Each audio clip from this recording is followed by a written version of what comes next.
আসসালামু আলাইকুম প্রিয় ভাই ও বোনেরা, যারা এই ফেরিঘাট দিয়ে নিয়মিত পারাপার হন তারা অবশ্যই এই বাস যখন ফেরিঘাটে এসে পৌঁছবে তখন অবশ্যই আপনারা নিজ দায়িত্বে নিজের পরিবার সহ বাস থেকে নেমে পড়বেন। আর বাসটি যখন ফেরিতে উঠে তারপরে আবার এসে আপনারা বাসের মধ্যে উঠবেন।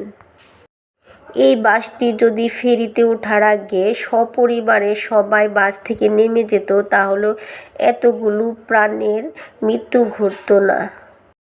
আপনারা অবশ্যই নিজ নিজ দায়িত্বে পরিবারসহ বাসটি ফেরিতে ওঠার আগে বাস থেকে নেমে পড়বেন। এত বড় ভুল আপনারা কখনো কইরেন না। এই দৌলতদিয়া ফেরিঘাটে আমার জীবনে আমি একবারই পার হয়েছি। আমার 2 মেয়ে তখন অনেক ছোট, তখন আমি এই দৌলতদিয়া ফেরিঘাট পার হয়েছি। যখন বাসটি দৌলতদিয়া ফেরিঘাটে গিয়ে থেমেছে তখন আমার 2 মেয়েকে নিয়ে আমি বাস থেকে নেমে গিয়েছিলাম। আর যখন বাসটি ফেরিতে উঠেছে তখনই আমি মেয়েকে নিয়ে বাসে উঠেছি।